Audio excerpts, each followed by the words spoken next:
India में business करने के लिए जो सबसे बड़ा हर्डल है ना वो खुद गवर्नमेंट है। ये एक बहुत पुरानी कहावत है कि जेब में जब करोड़ों हो तो करोड़ों देने वाले करोड़ों मिल जाते हैं। और दिक्कत केवल सिर्फ छोटे आदमी के साथ आती है, क्योंकि अब किसी का बिजनेस है 10 लाख का है, 50 लाख का है, वो अपने बिजनेस के लिए किन किन तरीकों से फंड रेजिंग कर सकता है। इंडिया में मैक्सिमम टैक्स तो मतलब अमीर लोग पे करते हैं। अमीरों की जो टैक्स चोरी है, मतलब जितना टैक्स अमीर लोग चोरी करते हैं उसका कहीं ना कहीं इफेक्ट मिडिल क्लास की जेब में ही जाता है। जितना सिंप्लीफाइड टैक्सेशन होती है उतने आम आदमी ज़्यादा अडियर करता है, और सबसे बड़ा एग्जांपल उसका चाइना है। गवर्नमेंट का काम देश चलाना है। गवर्नमेंट का काम बिजनेस करना नहीं है। अनएम्प्लॉयमेंट इतनी बड़ी प्रॉब्लम है कि आपके पास ऑप्शन नहीं है कि आप ये नहीं करो ये करो, आपको सब कुछ करना है। इंडिया की सारी प्रॉब्लम्स को आप खोदते जाओ खोदते जाओ खोदते जाओ, और लास्ट में जब आप देखोगे तो वो पॉपुलेशन जो है, हाई पॉपुलेशन, वही इसका प्रॉब्लम निकलेगा। ऐसे कौन से सेक्टर्स हैं इंडिया में जिसमें आने वाले टाइम पे पैसा कमाया जा सकता है? तुषार जी, जो मेरा पहला सवाल है, एक वेंचर कैपिटलिस्ट में और एंजल इन्वेस्टर में बेसिक डिफरेंस क्या होता है?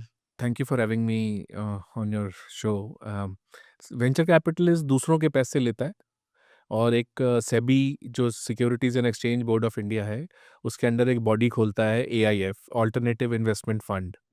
और वो 3 टाइप के होते हैं, 1, 2, 3, और उसमें से चूज़ करके खोलता है। फिर वो मार्केट से पैसा रेज़ करता है उस फंड का। जैसे 50 करोड़ का फंड हो गया, 100 करोड़ का हो गया, 500 करोड़ का हो गया। प्राइवेट इक्विटी वाले तो यू नो 1000 करोड़, और उस पैसे को फिर इन्वेस्ट करता है। ठीक है। तो वो जो खुद वेंचर कैपिटलिस्ट होता है वो GP बोलते हैं, जनरल पार्टनर। और जो पैसा डालता है फंड में उसको लिमिटेड पार्टनर बोलते हैं। और उस पैसे से जो रिटर्न जनरेट करता है, उसमें से फिर जब उसको एग्जिट मिलता है रिटर्न से, तो जो उसको बेनिफिट होता है, कैपिटल गेन होता है, उसका 20% वो रख लेता है, 80% वो जो इन्वेस्टर है उसको पास ऑन कर देता है। ओके। और जो एंजल एंजल इन्वेस्टर है वो खुद का पैसा डालता है कि मैं आज एक एंजल इन्वेस्टर हूँ, मैं 25 लाख, 50 लाख, 2 करोड़, 3 करोड़, 5 करोड़ कंपनीज में डालूंगा, अपना खुद का पैसा। Got it. तो ये बेसिक डिफरेंस है। तो अगर बेसिकली मैं समझूं तो वेंचर कैपिटलिस्ट जो बहुत सारे एंजल इन्वेस्टर्स को एक साथ लेके आता है। कह सकते हैं, क्योंकि जब वो VC फंड वाला पैसे रेज करता है तो वो एंजल से भी रेज कर सकता है, वो फैमिली ऑफिस से भी रेज कर सकता है, वो किसी कॉरपोरेट से भी रेज कर या सकता है, वो यूनिवर्सिटी के बड़े बड़े हार्वर्ड के इनके एंडाउमेंट फंड्स होते हैं, उनसे 100 मिलियन 500 मिलियन उनसे भी रेज कर सकता है। पेंशन फंड्स जो लोगों की पेंशन मैनेज करके स्टॉक मार्केट या कहीं से रिटर्न बना रहे होते हैं, उनसे भी रेज कर सकता है। तो इतने बहुत ऑप्शंस हैं, इंस्टीट्यूशनल ऑप्शंस हैं, एंजल इन्वेस्टर है, कहीं से भी रेज कर सकते तो अगर जनरल भाषा में, बनिए की भाषा में मैं आपको बोलूं तो वीसी एक काइंड ऑफ एजेंट है जो पैसे वाले लोगों को एक साथ लेके आता है, उनका पैसा किसी जगह इन्वेस्ट कराता है, फिर उससे जो भी प्रॉफिट होता है तो वो प्रॉफिट जिनका पैसा लगा था उनको रिटर्न करके अपना कुछ कमीशन ले ले लेता है। लेता, बिल्कुल। और वो जो पैसा मैनेज करता है, हुँ। उससे हर साल 2% भी काटता है उसमें। अच्छा, 2 साल अपनी फीस। अपनी जैसे ऑफिस मैनेज करना है, अच्छे आपको IIM IIT के लोग चाहिए, फेस अच्छे चाहिए, जिनके अलुमनाई नेटवर्क्स हों, जहाँ से डील अच्छी आए। राइट। आपको सर बहुत टाइम हो गया है इस इंडस्ट्री में, तो मैं समझना चाहूँगा इंडिया के स्टार्टअप इकोसिस्टम के बारे में कि विदिन 10 टू 15 ईयर्स ये कैसे चेंज हुआ है? पहले कैसा होता था, आज की डेट में क्या हो गया है? मैं तो ब्रांड कैपिटल में था, टाइम्स ऑफ इंडिया का जो वेंचर आर्म है, और वहाँ पे हमने 100 करोड़ के इन्वेस्टमेंट्स की थी जब मैं पार्ट ऑफ द टीम था।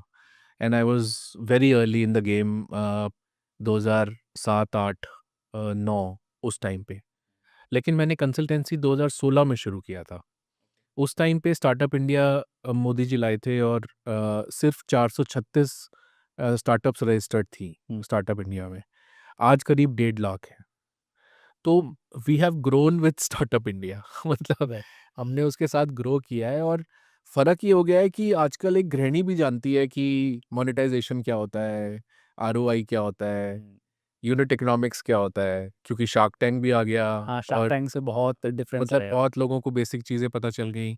लेकिन मैं ये मानता हूँ कि हमने अपना रोल अच्छा प्ले किया है, बिकॉज़ हमने 500 से ज़्यादा talks, events, podcast, panel discussion, judging competitions, TV में हर घर स्टार्टअप चैनल, और CNN न्यूज़ 18 में, और स्पॉटिफाई में मेरे 22 एपिसोड्स हैं, यूट्यूब पे 300 से ज़्यादा वीडियोस हैं, तो हमने अपना पार्ट प्ले करा है। और आज का जो स्टार्टअप इकोसिस्टम है ना, वो पहले बहुत यूफोरिया था, बहुत मतलब लोगों में बहुत आंधी थी कि यार स्टार्टअप, फिर लोगों ने देखा कोविड में 40% स्टार्टअप बंद हो गई, तो लोगों को झटका लगा। फिर जब आप सक्सेस स्टोरीज देखते हो, ज़ोमैटो लिस्ट हो गई, हज़ारों करोड़ की बन गई, पेटीएम लिस्ट हो गई, पॉलिसी बाज़ार लिस्ट हो गई, तो वो जो आदमी 5 साल पहले डाल के बैठा था, वो आज कह रहा है कि नहीं, आज मेरी 20 करोड़, 2000 करोड़ हो गई। तो वो जो लोगों ने सक्सेसेस भी देखी हैं और शटडाउन्स भी देखे हैं, और लिस्ट मैच्योर हो गया है सिस्टम। लिस्ट तो ओला भी हुई है। लिस्ट तो ओला इलेक्ट्रिक भी हुई है, और ओला की जनरली हमेशा हाई वैल्यूएशन पे आते हैं, या और बहुत ज़्यादा प्रॉमिस करते हैं, और जब आप उनसे बोलो कि जो पुराने प्रॉमिसेस है उसका क्या हुआ, तो वो फ्रेश प्रॉमिसेस कर देते हैं। तो वो एक तरह से इंडिया के एलॉन मस्क की तरह भावेश का रोल रहता है उसमें। एक बड़ा इशू ओला के साथ ये भी रहा है कि ओला कभी प्रॉफिटेबल नहीं रही। और इस पे मेरा एक पॉइंट मैं आपसे पूछना चाहूँगा, क्योंकि आप बहुत ज़्यादा एसएमई आईपीओज़ के साथ भी काम करते हो।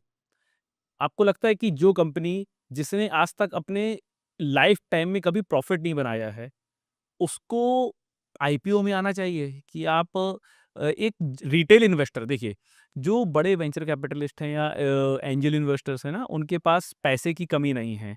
उनके लिए वो कहीं उनके 2 करोड़, 5 करोड़, 10 करोड़ चले जाएँगे तो उनको कोई फ़र्क नहीं पड़ेगा, वो किसी दूसरे स्टार्टअप से पैसा कमा लेंगे।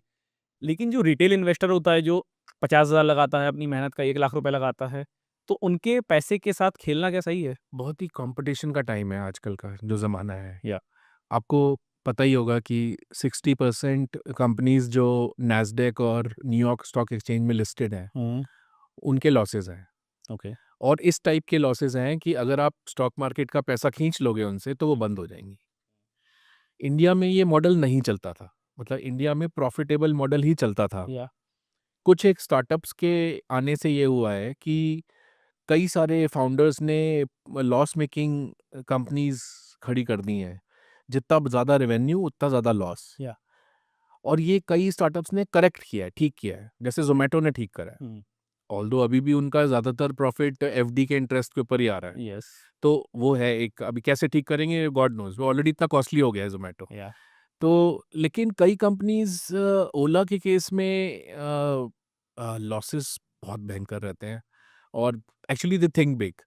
तो बड़ा सोचते हैं, बड़े-बड़े पैसे उठाते हैं। उसमें एग्ज़ीक्यूशन कैपेबिलिटी जो रिलायंस की रहती है, वो सबके पास नहीं है। नहीं है, तो वो एग्ज़ीक्यूशन में मारे जाते हैं। भई या तो आप एल-एन-टी टाइप की कंपनी से काम कराओ, जो थोड़ा महँगा करेगी लेकिन करके देगी। राइट। या तो उससे कराओ, नहीं तो आपको करना भी वो है। आपको पता है एम्प्लॉयी टर्नओवर रेट कितना है ओला का, ओला इलेक्ट्रिक का? कितना है? एक टाइम में 80% पे पहुँच गया था। मतलब हर एम्प्लॉयी 6 महीने में छोड़ के जा रहा है। तो सिस्टम नहीं है।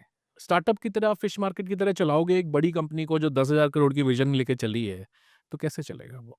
और ये ठीक नहीं है, देखो इन्वेस्टर्स के लिए भी ठीक नहीं है कि आज आपने आईपीओ करा, आपने एक बहुत अच्छी प्रॉमिसेस करके और फिगर्स दे दी, और लोगों ने उसमें पैसे डाले। अब पेटीएम देखो 2100 पे आया था, हैं? अभी 900-800 चल रहा है। राइट। तो माना भाई तूने दुनिया का सबसे बड़ा, इंडिया का सबसे बड़ा आईपीओ कर दिया 20,000 करोड़ का, लेकिन वो तो बेचारे रो रहे हैं। अब 500 पे भी तो आ गया था वो, तो अब तो 900 पे सस्टेन करके आया है वो। तो वो तो कितनी फैमिलीज़ को तुमने नुकसान दे दिया। सेम केस ओला के साथ है, 170 पे आपने आईपीओ ओपन किया था, आज की डेट में 49.50 पे चल रहा है शेयर प्राइस आपका। बिल्कुल, इट इज़ नॉट राइट। तो सेबी को इस पे कोई एक्शन नहीं लेना चाहिए? सेबी मार्केट मेकिंग काफ़ी हद तक अलाउ करती है कि ओके। जैसे अब एक चीज़ थी पहले ना, रिटेल इन्वेस्टर भी डिसाइड करता था कि प्राइस क्या होगा, इशू प्राइस, क्योंकि 50% रिटेल इन्वेस्टर का कोटा होता था, और वो सब्सक्राइब कराना बहुत मुश्किल होता था। तो आप इमेजिन करो, इमार एमजीएफ जैसी कंपनी सब्सक्राइब नहीं करा पाई रिटेल कोटा, और वो इशू डिवॉल्व हो गया आईपीओ, और दोबारा कभी नहीं आ पाया। तो अब वो रिटेल कोटा कम कर दिया है। तो इंस्टीट्यूशन तो जब बड़े-बड़े बैठते हैं, अच्छा भविष्य है, ले यार मैं 10% डाल देता हूँ, 15%, रिलेशनशिप्स या कि पहले ओला में पैसा कमाया था, तो वो करके वो हो जाता है। शायद ये लोग टाइम पे निकल भी जाते हैं, जो इंस्टीट्यूशंस हैं। एग्ज़ैक्टली। और शेयर किसके पास रह जाता है? रिटेल। रिटेल इन्वेस्टर के पास रह जाता है। तो ये तो सेबी को करना चाहिए। लेकिन देखिए, दूसरा क्रिटिसिज्म भी सेबी का ये आता था पहले कि देखो सारी स्टार्टअप फ्लिपिंग कर रही हैं, मतलब इंडिया से बाहर शिफ्ट हो रही हैं। हो गई थी सिंगापुर और यूएस में काफ़ी, क्योंकि वहाँ से पैसा रेज़ करना आसान था। तो सेबी का ये क्रिटिसिज्म था कि तुम स्टार्टअप को लिस्ट नहीं करने देते। तो सेबी का प्रेशर था कि इंडिया में कैपिटल मिलेगी तो इंडिया में लोग होल्डिंग कंपनी बनाएँगे, Yeah. फिर टैक्स पे करेंगे, यहीं पे सारे टैक्सेस पे होंगे तो फ़ायदा है। तो उसने खोल दिया सेक्टर। अब खोल के लर्न कर रहे हैं उससे। और बट मैं ये मानता हूँ कि आप ऐसा नहीं कर सकते कि लॉस कंपनी को अलाउ ना करो। Let the market decide, let the retail investor be aware. वो मैं मानता हूँ इस चीज़ को। बट मेरा इस पे एक व्यू और है कि ठीक है, आप उनको डिनाई नहीं कर सकते 100% कि नहीं आप आईपीओ लेके नहीं आओगे। बट जो लॉस मेकिंग कंपनीज हैं, उसकी वैल्यूएशन पे आप ज़रूर कुछ ना कुछ रिस्ट्रिक्शंस डाल सकते हो कि भाई अगर लॉस है, तो आप इतनी वैल्यूएशन कैसे लेके आ रहे हो? वो चीज़ डिसाइड होनी चाहिए, जिससे जो शेयर का प्राइस है ना, वो एक मतलब जब बहुत हाई वैल्यूएशन पे कोई लॉस मेकिंग कंपनी मार्केट में आती है, 1 साल, 2 साल तो उसकी हाइप क्रिएट होगी। जैसे मान लीजिए ओला है, ज़ोमैटो का शेयर भी एक टाइम पे कितना डाउन हो गया था। मेरे को याद है मैंने ₹40 में भी परचेज़ किया, 40 या ₹45 में भी। तो हाइप तो आप बड़े स्टार्टअप क्रिएट कर लेते हैं, लेकिन 1-2 साल के बाद ना वो फुस हो जाते हैं। नीचे चले आप। तो आपको, अगर आप इस चीज़ पे रिस्ट्रिक्शंस नहीं डाल सकते कि आप आईपीओ लेके आ सकते हैं या नहीं आ सकते, तो आप लेकिन वैल्यूएशन में ज़रूर रिस्ट्रिक्शंस डाल सकते हो कि इस वैल्यूएशन से ऊपर आपका आईपीओ नहीं आना चाहिए, जिससे किसी भी रिटेल इन्वेस्टर का नुकसान नहीं हो। और फिर जो आपने बात कही, लेट द मार्केट डिसाइड। मतलब वो तो एक इन्वेस्टिंग फील्ड में बोलते हैं ना कि let the buyer be aware, मतलब कि बायर को अवेयर होना चाहिए। जहाँ तक टेक्निकली बात है कि वो आप अलाउ नहीं करोगे, देखो लीगली ये पॉसिबल नहीं है। क्योंकि अगर मार्केट के कुछ इन्वेस्टर्स उस पे उस वैल्यू पे आने को तैयार हैं, तो आप सेबी कौन होता है ये कहने वाला कि भाई हम ये अलाउ नहीं करेंगे? फिर वो फॉरेन शिफ्ट कर जाएगा। वो सिंगापुर में खोल लेगा, उधर यूएस में खोल लेगा। इतने सारे बैठे तो हैं स्टॉक एक्सचेंजेस। ऐसे कोई कंपटीशन है आजकल। राइट। तो आप फिर कहोगे कि इंडिया का कस्टमर, इंडिया की कंपनी और सारा होल्डिंग कंपनी बाहर खोल रखी है। वो जो वोडाफोन के केस में क्रिटिसिज्म आता था कि बाहर कैपिटल गेन नहीं दिया, हच हच ने बेच दिया, हाँ। किसी आइलैंड में इनकॉर्पोरेटेड थी, केमन में कहीं पे। और वो आज तक फिर वो बाद में प्रणब मुखर्जी ने एज अ फाइनेंस मिनिस्टर उसमें रेट्रोस्पेक्टिव टैक्स लगाया, फिर वो कंट्रोवर्सी क्रिएट हुई। तो वो नहीं हो सकता। लेकिन ये ज़रूर हो सकता है कि जो लॉसेस को हटाने का हुँ। कंपनी का प्लान है, या वो कंप्लायंस एक हो सकती है कि मतलब आप क्वार्टरली कंप्लायंस बताओ कि ये लॉसेस कैसे हट रहे हैं आपके, कितने टाइम में हटेंगे, राइट। और वो पब्लिक के सामने आप वेबसाइट पे डालो। बिल्कुल। वो एक होना चाहिए। क्योंकि रिटेल इन्वेस्टर जितना मजबूत होगा, आई गेस इंडिया का मार्केट उतना ज़्यादा मजबूत हो जाएगा। बिल्कुल, रिटेल इन्वेस्टर, और इंडिया का रिटेल इन्वेस्टर बहुत स्मार्ट है। बहुत स्मार्ट है। मतलब गुजरात और महाराष्ट्र ने मिलके अ, ऐसा मार्केट को अंडरस्टैंड किया हुआ है। उनको पता है ये बहुत इमोशनली चार्ज मार्केट है। मतलब यहाँ पे जब यूफोरिया क्रिएट होता है तो शेयर एक का 10 हो जाता है। और जब यहाँ पे फियर आता है कि मतलब, तो लोग सारे, भैया जो रेट मिल रहा है उसको निकल। बेच के भाग लो। तो ऐसी इमोशनली चार्ज मार्केट है कि मतलब I think there should be more awareness होना चाहिए उसमें। एक नॉर्मल आईपीओ में और एसएमई आईपीओ में क्या डिफरेंस होता है? नॉर्मल आईपीओ तो हुआ कम से कम 400-500 करोड़ का आईपीओ। एसएमई आईपीओ तो आप छोटे से कर लो, 10 करोड़, 15 करोड़, 20 करोड़ से स्टार्ट कर लो। फिर उसमें बहुत अलग-अलग नॉर्म्स बने हुए हैं सेबी के कि मिनिमम इतना नेटवर्थ होना चाहिए। पिछले 3 साल में मिनिमम 2 साल में प्रॉफिट्स होने चाहिए। वो ऐसे उन्होंने, और सेबी के एक्चुअल जो नॉर्म्स हैं एसएमई आईपीओ के, वो आप पढ़ोगे तो आपको लगेगा कि ये काफ़ी सिंपल चीज़ें हैं।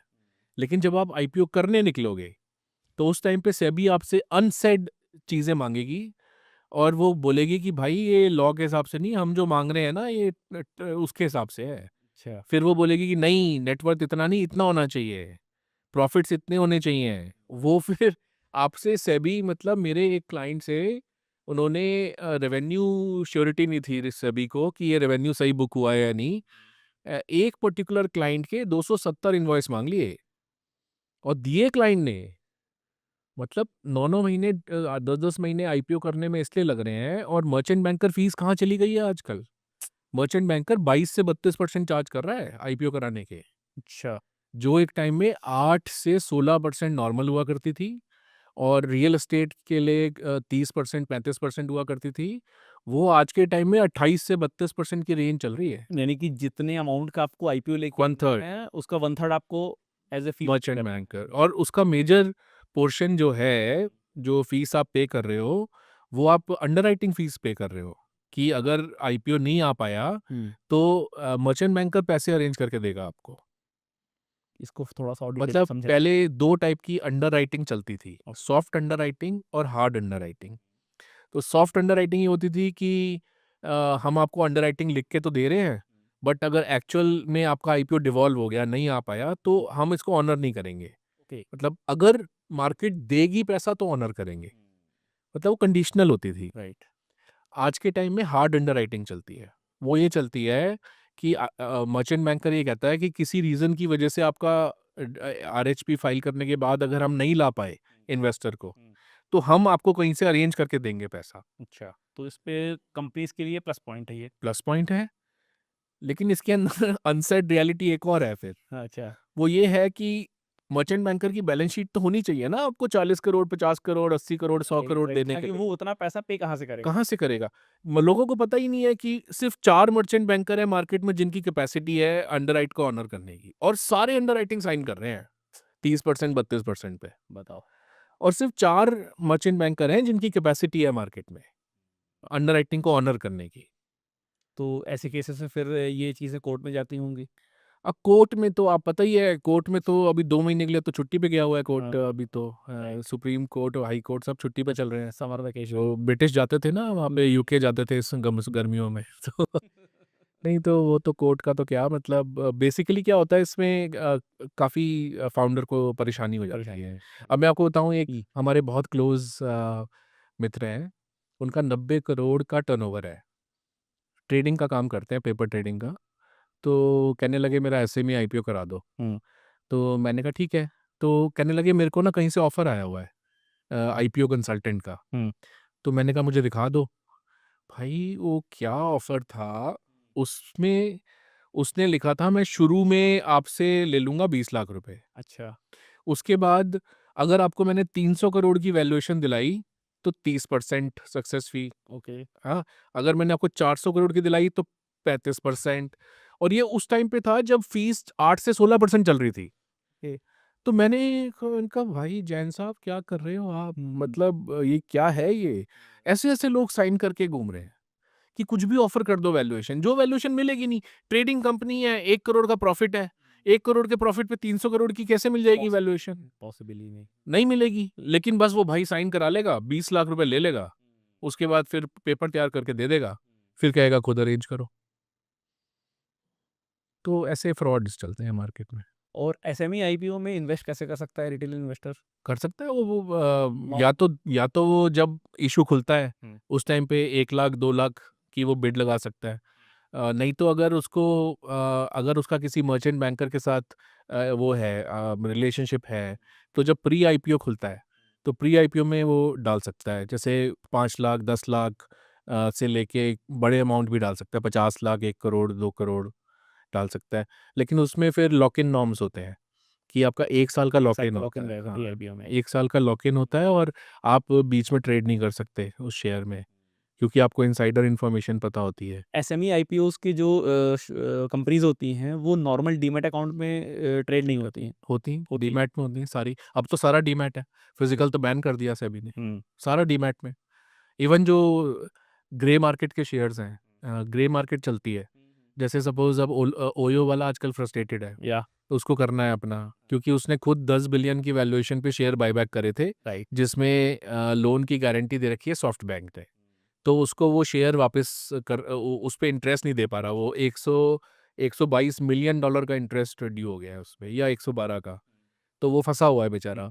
अब वो पहले 12 बिलियन पे करना चाह रहा था आईपीओ, फिर वो कहने लगा नहीं हम इसको कम पे कर लेते हैं। उसको करना है क्योंकि वो लेंडर्स उसको तंग कर रहे तंग हैं। कर रहे हैं, राइट। तो अ, अब उसने क्या करा है कि चलो यार कम वैल्यूएशन पे कर लो, हम्म, लेकिन वो कम वैल्यूएशन पे जब अनाउंस करता है, उसके बाद ग्रे मार्केट में कुछ शेयर छोड़ देता है। सब लोग करते हैं ऐसे। ओके। और वो ग्रे मार्केट में ना हवा बन जाती है। अरे ओयो का आईपीओ आ रहा है, उसका शेयर अवेलेबल है इतने पे। अच्छा, रिटेल इन्वेस्टर के पास कोई तरीका नहीं होता जानने का कि ये 400 का सही वैल्यू है शेयर का, या 300 का, या 150 का। बस वो सिंस किसी और ने 150 का लिया होता था, तो मुझे 125 का मिल रहा है, हम्म, या मुझे 175 का मिल रहा है, तो वो लोग खरीद लेते हैं। तो उसके भी पोर्टल बने, वो सारे डीमैट में ही एक्सचेंज होते हैं ओके, शेयर्स। तो आजकल वो चीज़ सेबी ने कर रखी है, फिजिकल का चक्कर नहीं करा हुआ। ओके। इंडियन स्टार्टअप्स में टैक्सेशन किस हद तक रोल प्ले करता है, और कितना इसका लॉस है और कितना इसका प्रॉफिट है अपने को? देखो, capital gain long term India में है और शॉर्ट टर्म में ज़्यादा है। या लॉन्ग टर्म में शायद 10% है, या short term one one year से कम, उसमें शायद बीस 20 बीस 20 परसेंट 20%। हाँ। आप टेक्निकली सोचो कि एक कंट्री का कंपटीशन है दूसरी कंट्रीज के साथ, कि रिच आदमी कहाँ पे प्ले करेगा, कहाँ अपना पैसा लगाएगा। तो टैक्सेशन मैटर करती है। दुबई तो मैग्नेट है, जीरो टैक्सेशन। मेरा फ्रेंड जैन साहब, अश्विन जैन, जी। वो 2008 से दुबई में है। वो उसकी 1 करोड़ सैलरी तो 10 साल पहले थी, 12 साल पहले। Tax free tax free. Salary देते हैं इंटरनेशनल लेवल की, और टैक्स है नहीं। तो सेविंग आपकी देखो। तो इंडिया का क्या है, 10% 20% आपने लगा रखी है। लेकिन आप टेक्निकली सोचो, एक आदमी ने पैसे कमाए, उस पे इनकम टैक्स दे दिया। अब वो पैसा उसका टैक्स टैक्स उसने टैक्स दे के कमाया हुआ है। राइट। अब वो उससे जीएसटी पे करता है उस पे, फिर वो स्टॉक मार्केट में कैपिटल गेन पे करता है, फिर वो डिविडेंड टैक्स पे करता है, फिर वो रियल एस्टेट में कस्टम ड्यू वो स्टैम्प ड्यूटी पे करता है।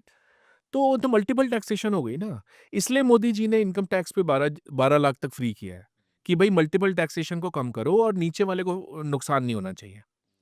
सिंगापुर में मल्टीपल टैक्सेशन है ही नहीं। आपने एक बार इनकम टैक्स पे कर दिया, you are done, you are god, you are god, मतलब कोई आपको और टैक्स पे करने की जरूरत नहीं है। तो आपका कॉम्पिटिशन, सिंगापुर क्यों इतना पूरे एशिया का पैसा खींच लेता है? दुबई क्यों सारा मिडिल ईस्ट और एशिया का पैसा खींच के बैठा है? बिकॉज ऑफ दिस, बिकॉज उन्होंने मल्टीपल टैक्सेशन, आम आदमी जो नौकरी वाला है उसको फायदा दिया हुआ है। तो यही टैक्सेशन यूएस में भी कम है, उनका तो कहानी अलग है। तो सुपर रिच कंट्री है, डॉलर्स इतने बड़े हैं, छाप लेते हैं जितने मर्जी। उनकी तो कोई कहानी अलग है। वो तो अब ट्रम्प ने वो बोल दिया कि हम इसमें कॉर्पोरेट टैक्स हटा देंगे और ये कर देंगे। वो तो जितना मर्जी टैक्स हटा दें, दुनिया पे कर रही है उनके लिए। राइट। तो उनकी कहानी अलग है। बट दुबई ऑयल पे चल रहा है, तो इसलिए they are able to do it. Singapore ने वो कर रखा है कि वहाँ पे हेलीकॉप्टर लैंड होता है, किसी ना किसी कंट्री से कोई भागा होता है पैसे लेके, और वहीं पे बैंक के आउटलेट्स खोले हुए हैं, यहीं पे कैश जमा करा दो, हम्म, वो वाइट हो जाते हैं, और आप वाइट आप हो जाते हो। इस वजह से सारी दुनिया का पैसा एशिया का लेके बैठा है वो। राइट। तो ये इंडिया में नहीं हो सकता, लेकिन मोदी जी ने बिगनिंग करी है। गिफ्ट सिटी, मोदी जी ने कहा जो पैसा बाहर जाता था बिकॉज ऑफ टैक्स रीजंस, हम्म, हम वो जो टैक्स हेवन है वो इंडिया के अंदर ही बना देते हैं। तो उन्होंने गिफ्ट सिटी बना दी। हम्म, आप देखो कितने बिजनेस आजकल गिफ्ट सिटी से चल रहे हैं, बहुत। भरा पड़ा है। That is the way to move about it ना। बट टैक्सेशन, आपने बात करी कैपिटल गेन्स की, नहीं होना चाहिए, बिकॉज वो आपकी सेविंग है, आपने स्टॉक में सेविंग करी है। राइट। तो उस पर 10-20% तो ज़्यादा है, मतलब मेरे हिसाब से। आप एवरेज 5-10% रख लो, 10% रख लो, लेकिन 20% is way too high. I guess India में जितना टैक्सेशन कॉम्प्लेक्स है ना, हम्म। उसकी वजह से गवर्नमेंट जितना टैक्स ले नहीं पाती है, उससे ज़्यादा अपनी मैन पावर और पैसा खर्च कर देती है इन चीज़ों को मेंटेन करने के लिए। अगर मेरा एक पॉइंट ऑफ व्यू है कि जैसे आपने इनकम टैक्स की बहुत सारी स्लैब बनाई हुई हैं। अगर आप केवल एक स्लैब कर दो 10% फ्लैट, हम्म। 5 लाख के ऊपर, 5 लाख के नीचे जो अर्न कर रहा है ईयरली उसको टैक्स देने की कोई ज़रूरत नहीं है। 5 लाख के ऊपर जो भी कमा रहा है, वो भले वो 1 करोड़ कमा रहा हो, 10 करोड़ कमा रहा हो, 100 करोड़ कमा रहा हो, आप फ्लैट 10% कर दो, कोई पेपर वर्क नहीं, कोई झाम नहीं कि ये फॉर्म और यहाँ से आप ये क्लेम करो, यहाँ से आप ये क्लेम करो, क्योंकि इसकी वजह से ना चीज़ें कॉम्प्लेक्स होती हैं, और जब चीज़ें कॉम्प्लेक्स होती हैं तो लोगों के मन में चोरी आती है। जब उसको बिल्कुल क्लियर होगा कि नहीं यार, मैं अगर 20 लाख रुपए कमाता हूँ, मुझे 2 लाख रुपए टैक्स देना है, इसके अलावा मुझे और कोई टैक्स पे नहीं करना है, तो हर बंदा ईमानदारी से टैक्स भी पे करेगा, और जो कलेक्शन है आई गेस वो गवर्नमेंट का ज़्यादा बढ़ जाएगा। बिल्कुल ठीक कह रहे हो। जितना सिंप्लीफाइड टैक्सेशन होती है, उतने आम आदमी ज़्यादा अडियर करता है और सबसे बड़ा एग्ज़ाम्पल उसका चाइना है। यस। चाइना में सिंपल है, जीएसटी का सिंपल सिस्टम है। चाइनीज़ गवर्नमेंट ने डंडा दे रखा है, भैया जीएसटी से पंगा लोगे तो सीधा जेल जाओगे। लेकिन इनकम टैक्स भी रखा हुआ है, लेकिन उस पे लूज़ किया हुआ है कि भई ठीक है, सुपर रिच वाले दे दो और वो वाले मत दो। तो वो मतलब सिस्टम है, that is the way forward. और इससे एक चीज़ और भी होती है। अब सपोज़ करिए जो मिडिल क्लास बंदा है, उसको टैक्स देने में इश्यू नहीं है। उसको क्या लगता है कि सीए यार के मैं साथ सीए के पास जाऊँगा, मैं वकील के पास जाऊँगा, फिर वो 36 तरीके के पेपर मुझसे मँगाएगा, फिर ये इश्यूज़ आएँगे और जब तक मैं छुपा हूँ तो मैं छुपा हूँ। हुँ। तो वो जो कॉम्प्लेक्सिटी है ना, उसकी वजह से लोग टैक्स नहीं पे कर रहे हैं। अब नहीं, जैसे इन्होंने करा तो है बीजेपी ने, they brought the new income tax या रिजिम सिस्टम बनाया या उन्होंने कि उसके अंदर वो इन्वेस्टमेंट्स के जो वो मिलते थे, बेनिफिट्स मिलते थे उसको। बट आई एम श्योर कि इसमें और भी काम हो सकता है। हुँ। और ज़्यादा सिंपल करेंगे तो आई गेस कलेक्शन आपके पास ज़्यादा आएगा, आपके पास डेटा ज़्यादा कलेक्ट होगा। कलेक्ट होगा। अच्छा, बीजेपी गवर्नमेंट की आपने बात की, तो रिसेंटली 10 साल से मैं देख रहा हूँ, जब से मैंने चीज़ें देखना शुरू की हैं, कि बीजेपी गवर्नमेंट का जो लास्ट 10 ईयर्स में फ़ोकस रहा है, वो प्राइवेटाइज़ेशन पे ज़्यादा रहा है। वो गवर्नमेंट बॉडी को प्राइवेट करने पे लगे हुए हैं। ऐसा नहीं है। हुँ। आप बता दो कौन सी प्राइवेटाइजेशन करी है बीजेपी? जैसे रेलवे के ऊपर बातचीत चल रही है, इलेक्ट्रिसिटी की बातचीत चल रही है कि इलेक्ट्रिसिटी प्राइवेट होगी। यूपी में तो अभी रिसेंटली किसी मिनिस्टर का बयान भी आया था कि आप कितना भी धरना दे लो, जो जेई या विद्युत कर्मी हैं, वो जब धरने पे बैठ रहे हैं कि आप प्राइवेट नहीं करो, तो उन्होंने क्लियर कर दिया कि अगर आप धरने पे जाओगे तो उस दिन की हम आपकी सैलरी काट लेंगे, लेकिन हम इलेक्ट्रिसिटी का प्राइवेटाइज़ेशन कर रहे हैं। देखिए इसमें अ, अगर प्राइवेटाइजेशन क्रोनी तरह से की जाए कि आपने भाई बंधुओं को, जैसे 2011, 12, 13 में फ़ोन बैंकिंग चल रही थी। फ़ोन करो और लोन ले लो, जितने 10,000 करोड़, वीडियोकॉन को दे दिया 80,000 करोड़, ये ले दिया वो, तो गलत है। ठीक है। क्रोनी सोशलिज़्म भी लेकिन गलत है। आप बात कर रहे हो क्रोनी सोशलिज़्म की, उसके अंदर ये है कि आप बेनिफिट्स पास ऑन कर रहे हो अ, टू विन इलेक्शंस और आपकी सिस्टम सिस्टम आपका चरमरा रहा है। अब जब बिजली के लोग पैसे नहीं पे करते और तार डाल के बिजली लेते हैं और वो नॉर्म बन जाता है कि हर कोई कर रहा है भाई, तो डिस्कॉम जो है, जो डिस्ट्रीब्यूशन कंपनी है, जो गवर्नमेंट की है, वो कैसे बियर करेगी? वो पैसे कहाँ से लाएगी? फिर वो लोन लेती है या फिर गवर्नमेंट से डोल माँगती है और फिर जब एक स्टेट करता है, तो फिर दूसरा स्टेट करना शुरू कर देता है और सभी ये कर रहे हैं। मैं आपको दिल्ली का एक्सपीरियंस बताता हूँ। दिल्ली में प्राइवेटाइज़ हो गया था। ठीक है। इन्होंने करा था, कांग्रेस गवर्नमेंट ने किया था। टाटाज़ को और रिलायंस को दे दिया था। हमारे यहाँ बिजली नहीं जाती दिल्ली में। हुँ। पता है कितना बड़ा एडवांटेज है? वो तो केजरीवाल ने बाद में बिजली के बिल कम कर दिए हाँ। और इसलिए लोगों को कम बिल देना पड़ रहा है। हुँ। But end of the day इतनी एफिशिएंट सिस्टम है, पेटीएम से मैं बिल पे करता हूँ। मेरी बिजली आज तक गई नहीं। मैं तो पिछले 5 साल से नहीं सुना मेरी बिजली गई हो। तो आप देखो ना, इंडस्ट्री की बिजली ना जाती हो और घर की बिजली ना जाती हो, तो यार प्राइवेटाइज़ तो करना पड़ेगा आपको अगर आपको कलेक्शन इम्प्रूव करनी है। डिस्कॉम की करनी पड़ेगी। लेकिन रेलवेज़ एक हाथी है। वर्ल्ड का लार्जेस्ट एम्प्लॉयर इंडियन रेलवेज़ है। आप उस जैसी एंटिटी को अगर प्राइवेटाइज़ करते हो, वो फिर भी आउटसाइड सपोर्ट से ही चलेगी। किसी प्राइवेट आदमी के पास इतना पैसा नहीं है कि रेलवेज़ खोल के बैठ जाए। राइट। इन्होंने प्राइवेट ट्रेन्स अलाउ की थी। चलाती रेलवेज़ थी, बट वो ऑक्शन में खरीद लेते थे।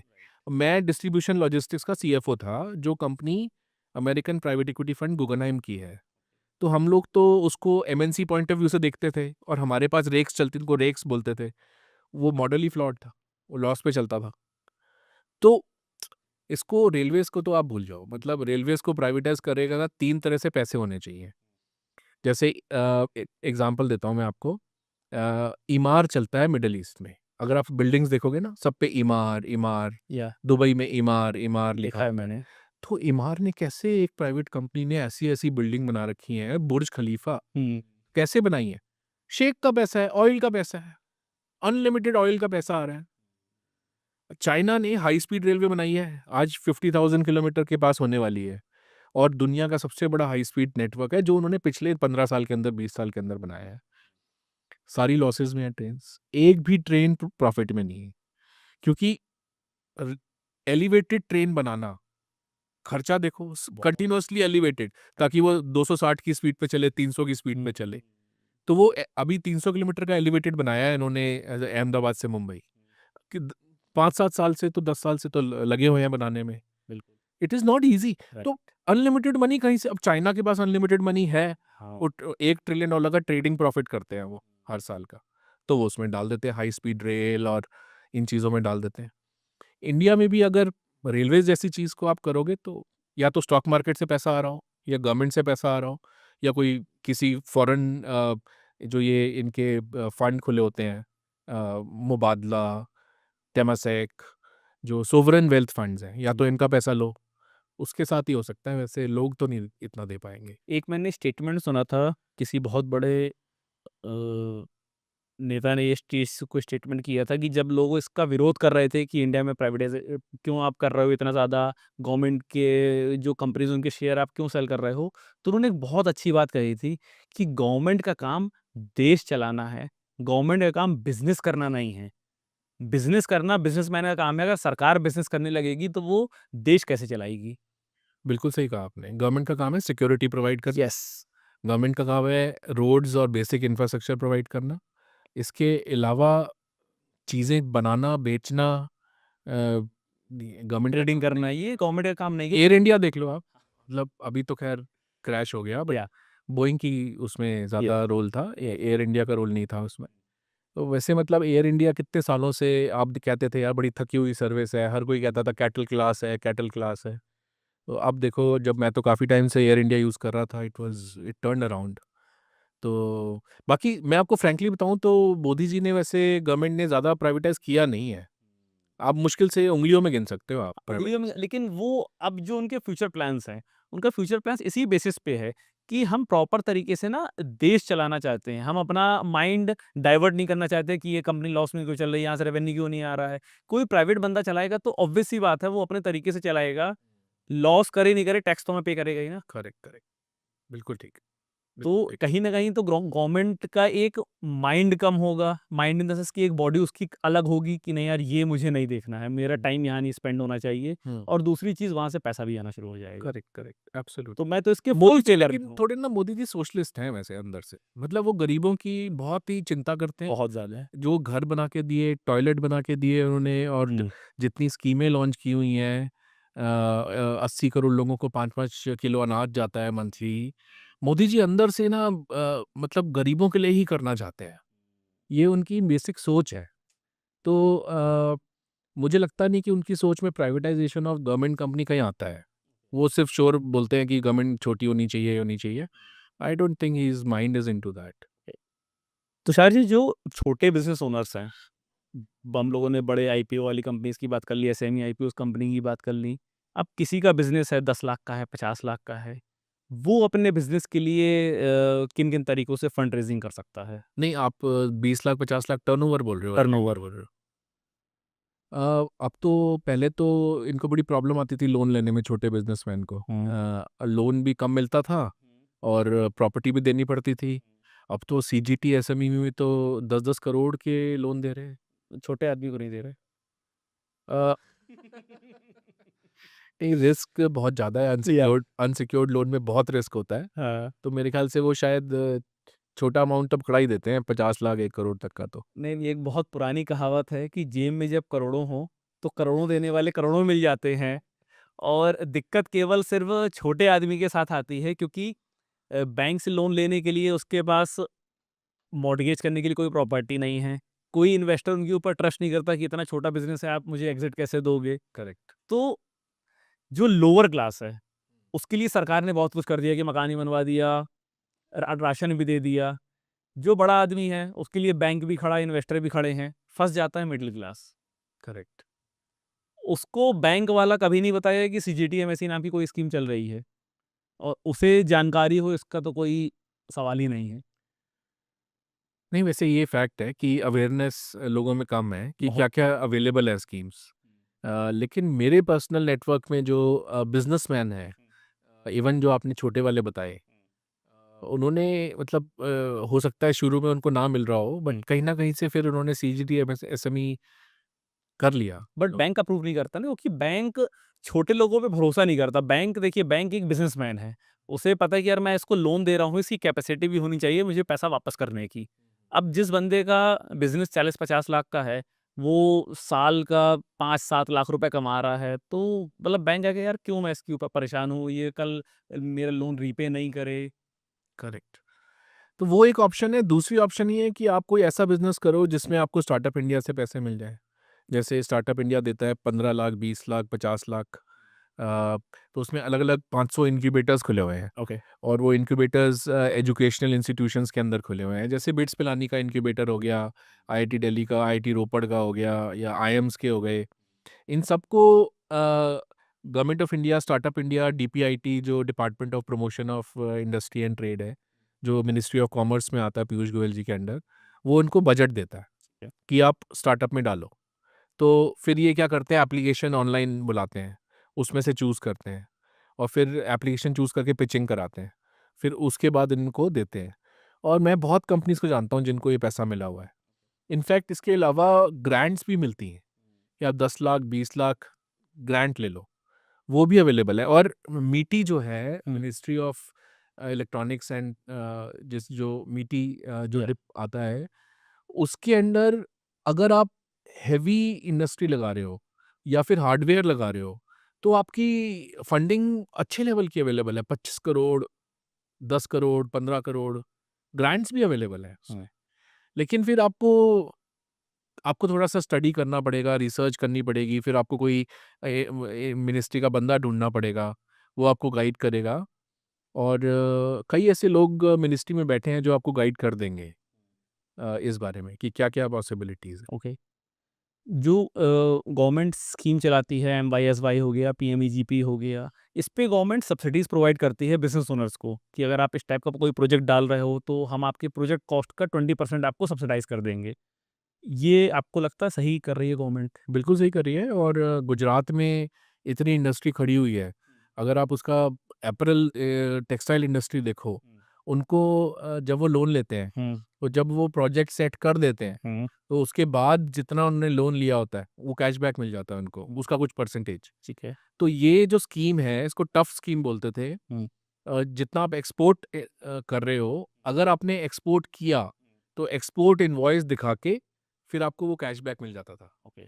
तो आज इंडस्ट्री खड़ी हुई है, वो आप compete चाइना से कर रहे हो, जो अनलिमिटेड सपोर्ट देता है इंडस्ट्री को। राइट। चाइना की एक ही फिलॉसफी है, हर इंडस्ट्री में इतनी बड़ी कंपनी बनाओ, चाहे उसको गवर्नमेंट को कुछ भी देना पड़े, कि वो दूसरी कंट्री की कंपनी को बंद कर दे। शुरू के 5 साल सस्ते में बेच, उसके बाद फिर जब वो बंद हो जाए, फिर महँगे में बेच। और वो 8% आपको कैशबैक देता है। जब आप वहाँ से एक्सपोर्ट करते हो सस्ते में, किसी इंडिया को एक्सपोर्ट करते हो, तो वो 8% आपको कैशबैक दे देता है कि भई इंडिया की इंडस्ट्री खत्म करी है ना, 8% ले ले। ओके। अभी देखो बीवाईडी या। टेस्ला से लड़ रही है। हुँ।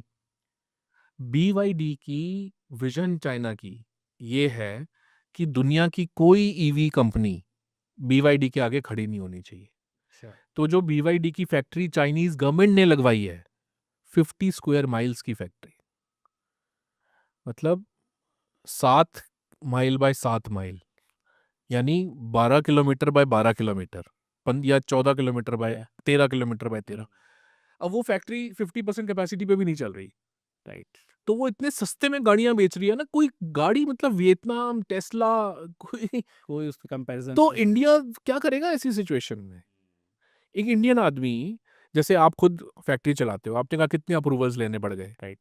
तो आपका कंपटीशन चाइना वाले से है। हुँ। तो आदमी कहाँ स्टैंड करेगा? गवर्नमेंट को करना तो पड़ेगा ही ना भाई। उसके कंपैरिज़न में जो आप सब्सिडी दे रहे हो, कैश सब्सिडी, अगर गवर्नमेंट उसकी जगह आपके इक्विटी में इन्वेस्ट कर दे, आप सोचो कि मतलब एक छोटा आदमी है जिसका 1 करोड़ का बिज़नेस है, वो कह रहा है कि स्टेट गवर्नमेंट या सेंट्रल गवर्नमेंट मेरी 5% की पार्टनर है। क्या कॉन्फिडेंस आएगा, और फिर जब वो काम करने जाएगा, वो किसी गवर्नमेंट ऑफिस में जाएगा किसी अप्रूवल के लिए, किसी लाइसेंस के लिए, तो उस सामने वाले बंदे को भी सोचना पड़ेगा कि मैं जिसकी नौकरी कर रहा हूँ ना, ये उसकी कंपनी है। आपकी सोच बहुत ही अच्छी सोच है जी। और ये हो रहा है चाइना में। हाँ। चाइना में म्युनिसिपल कॉर्पोरेशन यस। अगर उसको दिखता है ये कंपनी स्ट्रगल कर रही है लेकिन इसमें दम है, हाँ। वो 20% 30% इक्विटी ले लेते हैं। एग्ज़ैक्टली। और 14,000 लिटिल जाइंट्स हैं चाइना में। वो कंपनियां वो कंपनीज हैं जो गवर्नमेंट को शुरू में ही दिख गया ये कंपनी ऐसी चीज बना रही है जो कोई नहीं बना रहा, और वो उसको हर टाइप की आंख बंद करके हर टाइप की सपोर्ट गवर्नमेंट प्रोवाइड कर रही है। भाई तू आईपीओ कर ले, तू लैंड ले ले, तू कुछ भी ले ले। और आगे तरीका वही है, तरीका यही है कि आपको वियतनाम भी यही कर रहा है। वियतनाम सिंगल पार्टी गवर्नमेंट है चाइना की तरह, वो भी यही कर रहे हैं। तो तरीका यही है, आपको पूरा मतलब ऑल आउट जाके इंडस्ट्री यहाँ भी हो रहा है। अच्छा। जैसे मैं एक कंपनी के बोर्ड पे हूँ, उनका पिछले साल आईपीओ आया था। ओके। तो $4 मिलियन का आईपीओ आया था और हुँ। $2 बिलियन की बिड्स थी उसमें। ओके। तो आप सोचो कि कितना उसको पैसा, मतलब वाह! पैसा तो 4 मिलियन ही मिला, या लेकिन अब वो जितना मर्जी रेस कर सकता है राइट, क्योंकि उसका शेयर कहीं आगे चला गया। राइट। तो उस कंपनी ने फैक्ट्री खोलने के लिए लैंड चाहिए थी। आपको पता है मध्य प्रदेश वाले जवाहर एयरपोर्ट के इंडस्ट्रियल अथॉरिटी ले लो। मतलब एक्चुअली में हो रहा है। नहीं, हो- हो रहा है। मेरा जो पॉइंट ऑफ व्यू है, जो सब्सिडी को लेके देखिए, इंडियन कितने स्मार्ट हैं आपको भी पता है। उनको दिख जाए कि यहाँ से पैसा आ रहा है, उसके लिए कुछ भी जुगाड़ लगा सकते हैं। सब्सिडी के केस में आपको बताऊँ, बहुत सारी स्कीम्स ऐसी हैं फूड प्रोसेसिंग में जिसमें 80% 90% सब्सिडी है। लोग क्या करते हैं, सब्सिडी है मतलब लैंड उन्होंने परचेज़ की सस्ती रेट में, कोई एक छोटी-सी मशीन उस फील्ड से रिलेटेड सेकंड हैंड कहीं से उठा लाया, कोई बिल बनवा लिया और गवर्नमेंट से उतनी सब्सिडी उठाई, उठा के यूनिट बंद कर दी। हाँ, हुआ, बहुत हुआ ऐसा। बहुत हुआ है, अभी भी हो रहा है और गवर्नमेंट का इसमें बहुत पैसा जा रहा है। लेकिन जब गवर्नमेंट उस सब्सिडी के एवज में आपसे इक्विटी ले लेगी ना, तब आप भाग नहीं पाओगे पैसा भाग लेकर। वोडाफोन में दी तो है इक्विटी, लेकिन पता नहीं मुझे एक्चुअली प्रॉब्लम पता क्या है? प्रॉब्लम ये है कि आपकी गवर्नमेंट मेरिटोक्रेसी पे नहीं चल रही। ओके। हमारी गवर्नमेंट कहाँ चल रही है मेरिटोक्रेसी पे? जो चाइना में है, तो वहाँ का जो ब्यूरोक्रेट है, या उसके टारगेट्स हैं। हुँ, उसको इतनी ग्रोथ दिखानी है, इतनी डेवलपमेंट करनी है। वो दिखाता है तो वो आगे बढ़ता है। तो वो उसको इंसेंटिव मिला हुआ है। राइट। तो यहाँ का जो ब्यूरोक्रेट है, उसको तो कहाँ इंसेंटिव है? तो क्यों करेगा वो? यहाँ पे उल्टा होता है। ब्यूरोक्रेट की पता है क्या फिलॉसफी होती है पहली? क्या? भाई करेगा तो फँसेगा, नहीं करेगा तो साफ-साफ निकलेगा रिटायरमेंट तक। ये मैं नहीं बोल रहा, ये मेरे जब मैं सीएफओ था या डिस्ट्रीब्यूशन लॉजिस्टिक्स का, हमारे जो सीईओ थे, वो रेलवे बोर्ड से आए थे ओके। और हमारे चेयरमैन भी रेलवे बोर्ड के थे और दोनों का बहुत नाम था वहाँ पे। तो जब वो आए थे, तो मैंने उनसे बोला, मैंने कहा सर ऐसे कर लेते हैं और वैसे कर लेते हैं। ये प्रोजेक्ट अटके हुए हैं, इनका लैंड एक्विजिशन वो नहीं हैंडल कर पा रहा वो बंदा। या तो उन्होंने मुझे ये लाइन बोली थी, तुषार करोगे तो फँसोगे। चुपचाप प्राइवेट इक्विटी वाला पैसे भेज रहा है, हाँ, तो ले लो। ओके। मतलब तो लोगों की ब्यूरोक्रेट की सोच उससे आगे नहीं बढ़ सकती। मंडल कमीशन का नाम मुझे लेना नहीं चाहिए क्योंकि देखो देश में गरीबी बहुत है, हुँ, तो सपोर्ट करने के लिए कमीशन आया था। It is like an affirmative action जो यूएस में ब्लैक्स के लिए आया था। तो ठीक है, बट मेरिट पे गवर्नमेंट नहीं चलेगी तो ये चीज़ें करना बहुत मुश्किल है। इंडिया में मैक्सिमम टैक्स तो मतलब अमीर लोग पे करते हैं। अमीरों की जो टैक्स चोरी है, मतलब जितना टैक्स अमीर लोग चोरी करते हैं, उसका कहीं न कहीं इफ़ेक्ट मिडल क्लास की जेब में ही जाता है। बिल्कुल जाता है, लेकिन जो टैक्स कंप्लायंस मिडिल क्लास की है, हुँ, वो अ, लोग ये कहते हैं कि इंडिया में काफ़ी अच्छी नहीं है। तो इवन जो एसएमईज़ हैं, या एक रिपोर्ट आई थी कि उसमें से 97% हुँ, एसएमईज़ वो प्रॉफ़िट नहीं शो करती, कि वो टैक्स ना देना पड़े। हुँ, तो जो सिस्टम बना हुआ है वो यही बना हुआ है कि प्रॉफ़िट में से टैक्स निकाल लो, अच्छा, टैक्स अलग से निकाल लो। पहले से निकाल लो हाँ, सपोज़। तो अब ये चीज़ चेंज हो रही है हुँ, क्योंकि आईपीओ अगर आपको करना है या आपको प्राइवेट इक्विटी उठानी है या आपको वेंचर कैपिटल उठानी है, तो आपके कंप्लायंसेस तो पूरे होने चाहिए। आपकी अच्छी ऑडिट फर्म होनी चाहिए।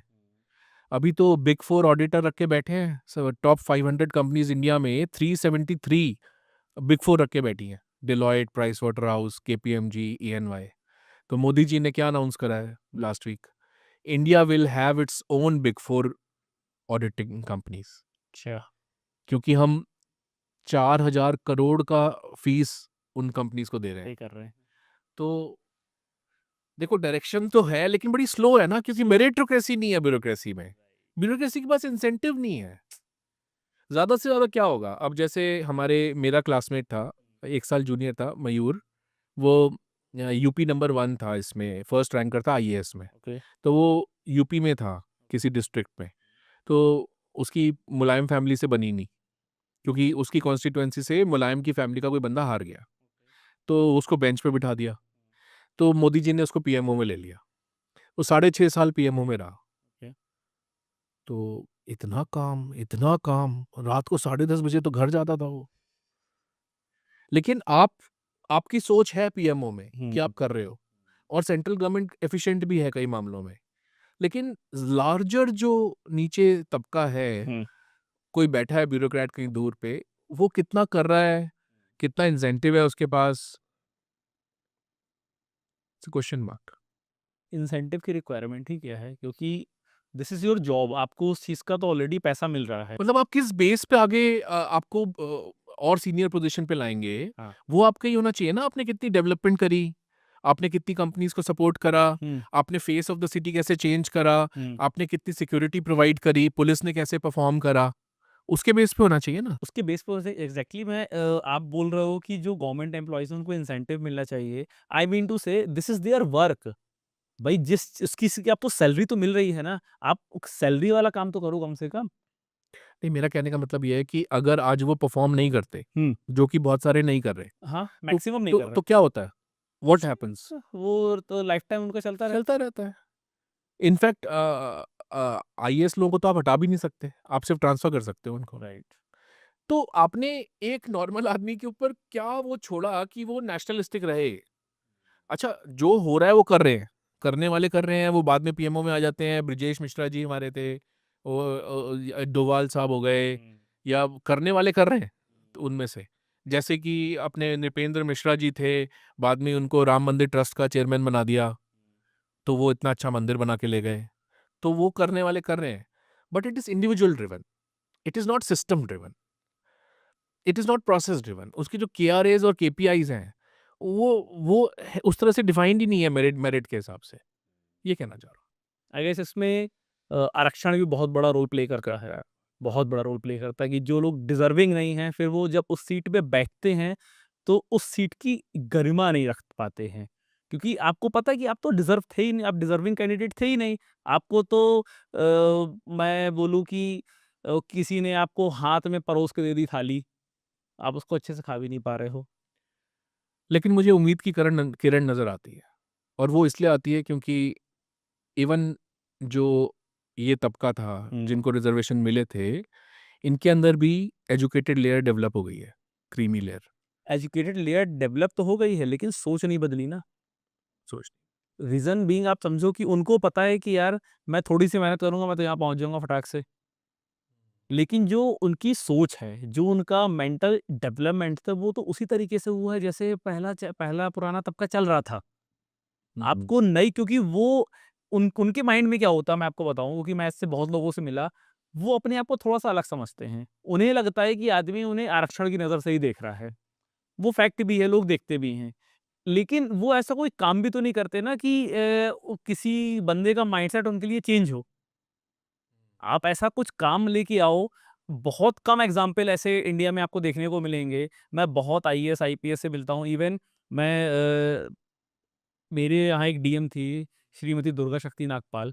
मैंने ऑन मतलब पूरी भरी मीटिंग में मैंने उनकी तारीफ़ की थी कि जो मैं एक आईएएस, आईपीएस देखता था मूवीज़ में, यार ये आईएएस होता है, ये आईपीएस होता है। मैं इससे पहले 20 लोगों से मिल चुका, 20 डीएम देख लिए मैंने, कमिश्नर देख लिए, एसपी देख लिए, लेकिन जो चीज़ मुझे आप में लगी ना, वो मुझे किसी में समझ में नहीं आई।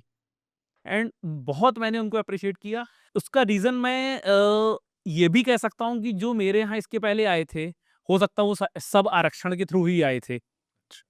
तो जो उनका माइंड डेवलपमेंट होता है ना, वो उस लेवल पे नहीं होता है। आप आईएएस बन जाओ, आईएएस बन जाने का मतलब ये थोड़ी है कि आपका आईक्यू लेवल हाई हो गया या आप बहुत एक अलग इंसान बन गए। ठीक है, आप आईएएस हो, आई रिस्पेक्ट, मैं आपकी पोस्ट की बहुत रिस्पेक्ट करता हूँ।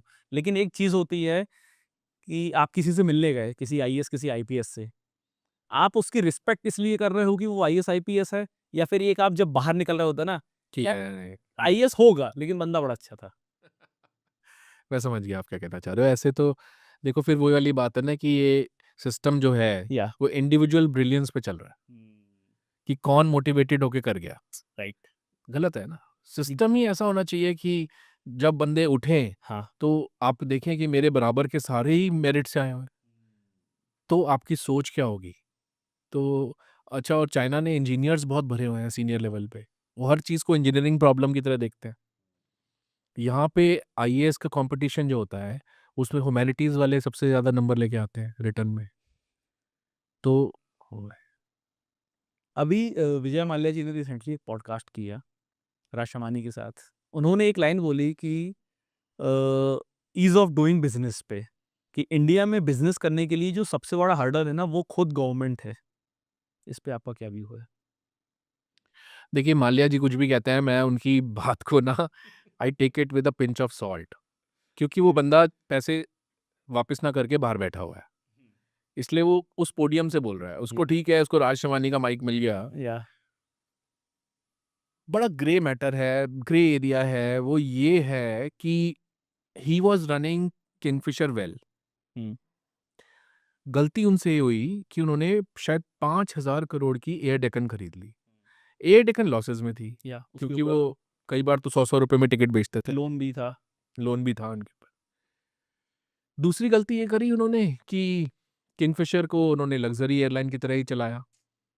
तो वो जिस टाइम पे फ़ोन बैंकिंग चल रही थी इंडिया में, हुँ, उस टाइम पे उनको लगा कि मैं और लोन ले लूँ, इसको और let me give it a shot. हुँ, कई लोगों ने उनको बोला बंद कर दे।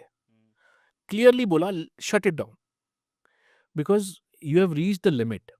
राइट। बिकॉज़ अगर तू इसके आगे रिस्क लेता है, तो तेरी जो एक्जिस्टिंग बिज़नेसेस हैं, यूबी ग्रुप, ब्रूरी, तेरे को वहाँ से पैसा निकालना पड़ेगा।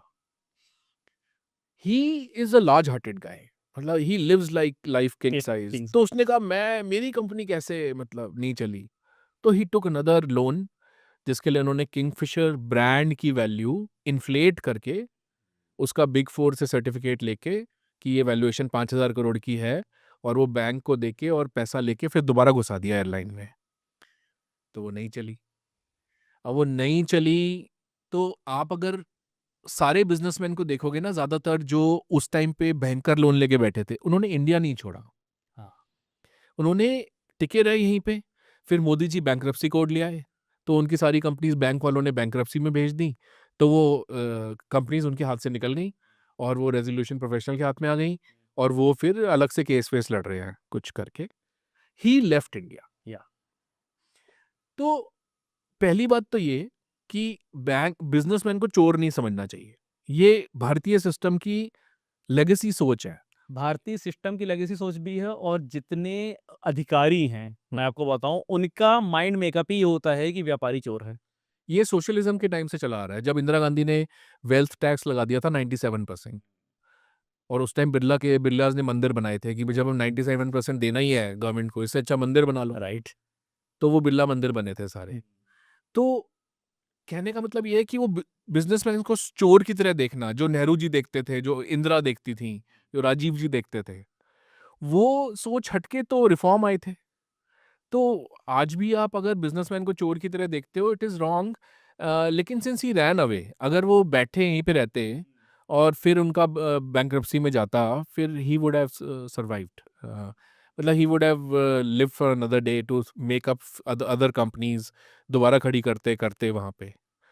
सो दैट इज़ अ प्रॉब्लम। और दूसरी बात ये भी थी कि सबको पता था कि उन्होंने फ़ोन बैंकिंग से पैसा लिया हुआ है। या तो naturally government will not look at you the right way ना, आपने जिस तरह से पैसा लिया है आपने। That is the exactly. Problem. पर जी, ऐसे कौन से सेक्टर्स हैं इंडिया में जिसमें आने वाले टाइम पे नेक्स्ट 5 to 10 years में पैसा कमाया जा सकता है? Solar solar. अनलिमिटेड। ये मैं जिस कंपनी का बोर्ड ऑफ डायरेक्टर्स में हूँ, क्या ग्रोथ है यार।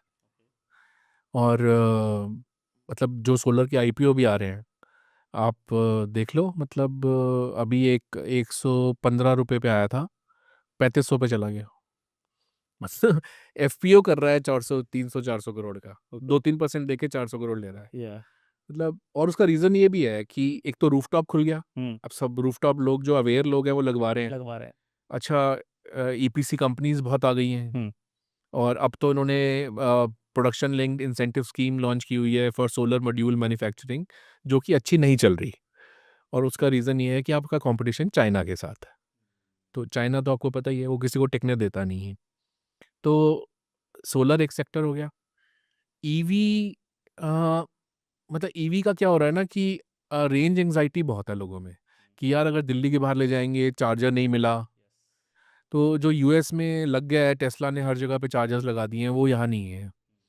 अ, वो एक रेंज एंग्जाइटी की वजह से प्रॉब्लम आ रही है, और दूसरी बात ये है कि EV is costlier then petrol car. या ऑब्वियसली। तो मतलब जो आपको बेनिफिट मिलना था, भैया हम तो बनिए हैं देखो। बिल्कुल। यार मेरे को 4 लाख बचने थे, तुमने 4 लाख एक्स्ट्रा ले लिए। वो एनवायरनमेंट को बेनिफिट करा के क्या करूँगा, ये सोच है। राइट। हाँ। फैक्ट है, मतलब वो देखिए, मैं अगर 20 लाख रुपए गाड़ी में खर्च कर रहा हूँ, तो मैं ये नहीं सोचूंगा कि यार मैं 25 लाख की ले लूँ जिससे मेरा इन्वायरमेंट थोड़ा सा बेटर होगा। यार मैं अपना पहले 5 लाख बचाऊंगा, फिर माइंड क्या आता है कि यार उस 5 लाख का पेट्रोल तो मैं 4 साल 5 साल चला लूंगा। और ये सोच सिर्फ भारतीय की सोच नहीं है, ये सभी की सोच है कि अगर बेसिक बेनिफिट नहीं हुआ, हाँ। फाइनेंशियल बेनिफिट नहीं हुआ, तो नहीं करेंगे। नहीं करेंगे। जहाँ सक्सेसफुली चल रहा है, हम्म। वहाँ फिर वही है ना कहीं से पैसा आ रहा है, या तो ऑयल मनी आ रहा है या डॉलर मनी आ रहा है, तो फिर गवर्नमेंट्स उसको सस्ता करके बिकवा रही हैं, तो वो चल रहा है। आई गेस ईवी में एक इशू और भी आया है कि ईवी कार तो उन्होंने बहुत जल्दी लॉन्च कर दी थी, लेकिन ईवी की स्टेशंस नहीं आए। इस पे मेरा एक बहुत छोटा सा पॉइंट ऑफ व्यू है, आप बहुत ज़्यादा कुछ मत करो। हर हाईवे पे इतने ढाबे रहते हैं, आप हर ढाबे वाले को ही फ्रेंचाइज़ी दे दो, उसका पैसा लगवा दो। कोई बहुत बड़ा सेटअप नहीं होता है, 2 से 3 लाख रुपए में आप ईवी चार्जिंग स्टेशन का सेटअप पूरा लगा सकते हो। हर ढाबे में आप सेटअप लगा दोगे ना, जो आपने बताया ना एंग्ज़ायटी कि यार मैं दिल्ली से बाहर जा रहा हूँ, चार्जिंग मिली, नहीं मिली। मैं इतना ट्रैवल करता हूँ, मैं भी ये सोच के नहीं यहाँ पे ईवी कार परचेज़ कर रहा हूँ कि यार मेरे को 600 किलोमीटर ट्रैवल करना है, अगर बीच में मुझे नहीं मिला, मेरी 500 किलोमीटर की रेंज है, तो मैं क्या करूँगा? तो इस बेसिक सेटअप पे अगर गवर्नमेंट ने पहले ध्यान दिया होता, या जो कंपनीज़ ईवी कार अपनी लॉन्च कर रही हैं, इस पे अगर वो ज़्यादा ध्यान देती, तो शायद जो ईवी की सेल है ना, वो नेक्स्ट लेवल पे होती। नेक्स्ट लेवल पे हो जाते। बिल्कुल ठीक कहा आपने। और तीसरा सेक्टर मुझे लगता है आर्टिफिशियल इंटेलिजेंस। ओके। लेकिन वो फिर उन्हीं लोगों को सूट करेगा जिनकी सर्विस कंपनीज़ हैं, या फिर वो किसी मल्टीनेशनल में जॉब कर रहे हैं, तो सोचते हैं कि मैं वहाँ से एक स्टार्टअप लगा लूँ। उनको उनको ये एआई सेक्टर ज़्यादा सूट करेगा, बिकॉज़ ऑफ़ कोर्स यहाँ पे सर्विस के लिए ऐसे टैलेंट मिल जाएगा आपको, जो एआई कंपनी क्रिएट करके दे देगा। लेकिन अब देखो, सर्वम एआई को गवर्नमेंट ने पैसे दिए कि हम मिशन एआई में आपको देते हैं, इंडिया एआई मिशन, तो उनको दे दिए। अब पीछे आ रहा था कि उन्होंने जो एलएलएम बनाया है, लार्ज लैंग्वेज मॉडल, वो हार्डली कुछ यूसेज है उसकी। तो लोगों में अवेयरनेस लाने में, तो जैसे यूपीआई की अवेयरनेस सब में आ गई है अब, या तो अब एआई की भी आएगी अवेयरनेस। तो एआई में लोग जैसे चैट जीपीटी आजकल आम आदमी बहुत कॉमन है। यूज़ कर रहा है, जॉब वाला आदमी यूज़ कर रहा है, सब लोग इंटरव्यू के लिए कर रहे हैं, तो सबके लिए कर रहे हैं। तो ये भी लोगों में आएगी अवेयरनेस एआई में। तो ये टॉप 3 सेक्टर्स हैं जो मुझे लगता है, solar, EV, AI. AI. Okay. China की हम लोग जब बात करते हैं, तो हमेशा ये माना जाता है कि चाइना को पीछे छोड़ना बहुत मुश्किल है।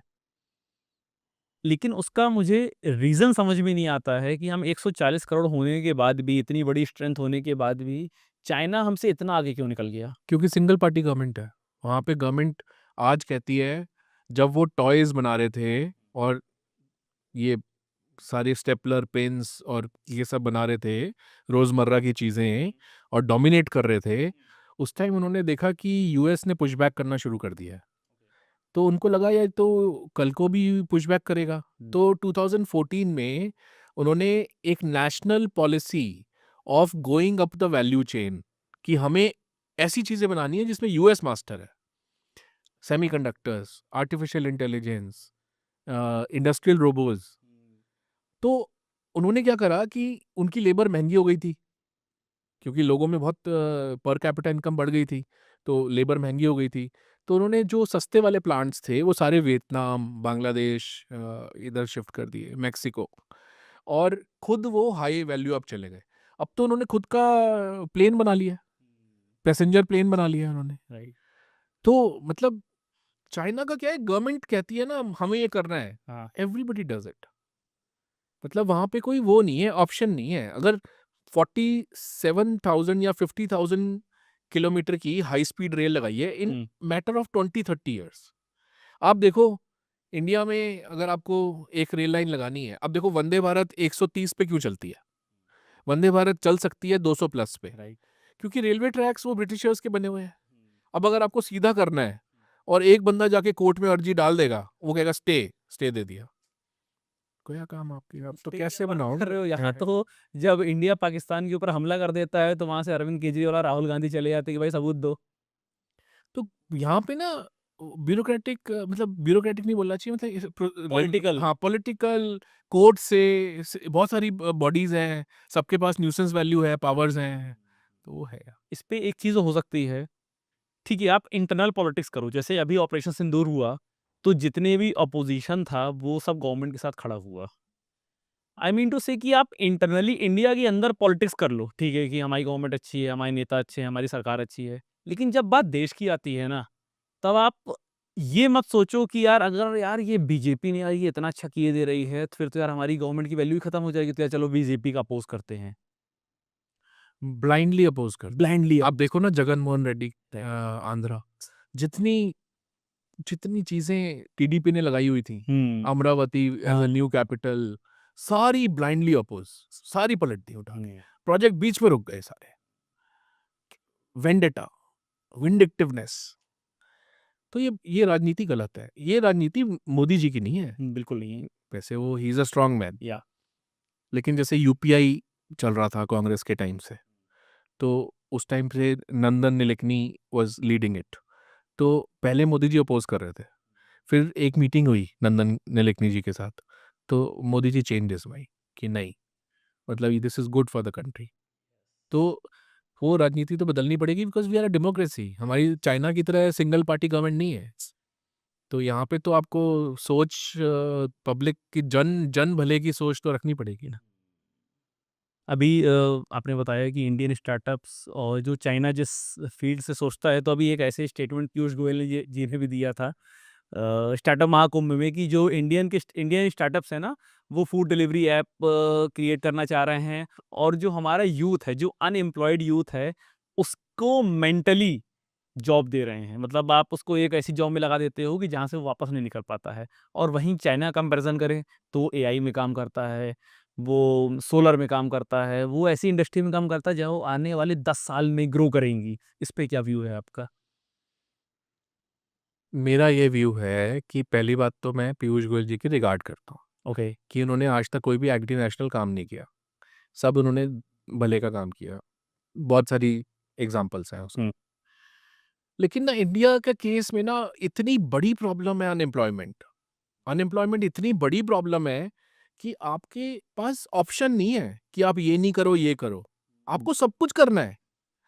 आपको कंज्यूमर ऐप भी चलानी है, आपको होम डिलीवरी भी करनी है, आपको एआई भी करना है, आपको एक इंडिया के अंदर जो रिचेस्ट एंग्लो सैक्सन्स हैं दुनिया के, वो वाले लोग भी बैठे हुए हैं, और सब सहारन अफ्रीका जो दुनिया के सबसे गरीब तबका है, वो भी बैठा हुआ है, 20 करोड़। तो इंडिया मतलब आपको भाई उन आदमियों को जो डिलीवरी बॉयज हैं नौकरी मिल रही है, तो क्या गलत है? स्टॉक मार्केट से जोमेटो पैसे ले रही है और यहाँ पे डाल रही है, तो क्या गलत है उसमें? लोगों को घर पे खाना मिल रहा है, जॉब्स इतनी मुश्किल हो गई हैं, दोनों बंदे हस्बैंड वाइफ जॉब कर रहे हैं, नहीं बना पा रहे खाना, लेजी इकोनॉमी चल रही है, तो क्या हो गया उसमें? लेकिन वो उनकी बात ठीक है कि 1,50,000 स्टार्टअप्स जो हैं, हुँ। उसमें से डीप टेक सिर्फ 3600 हैं, 3600, not even 1%। Not even, you can say 2%। तो 2% तो बहुत कम है, मतलब आप कैसे compete करोगे चाइना से और ताइवान से और साउथ कोरिया से और जापान से, कैसे compete करोगे? तो वो उनकी क्रिटिसिज्म ठीक है बिल्कुल। कि मतलब इस एरिया में पैसा डालना चाहिए लोगों को, रादर देन ब्लाइंडली पुटिंग कि भाई कंज्यूमर में D2C में डाल दो, माल बिकेगा, वैल्यूएशन बढ़ेगी और हमें अपना वापस मिल जाएगा। वो इसका एक बहुत बड़ा रीज़न ये जो वैल्यूएशन और फंड रेजिंग का गेम चल रहा है, डर्टी गेम मैं बोलूँगा इंडिया में, कि लोग सिर्फ स्टार्टअप इसलिए ओपन कर रहे हैं कि हम कहीं न कहीं अपनी बड़ी सेल दिखाएँ।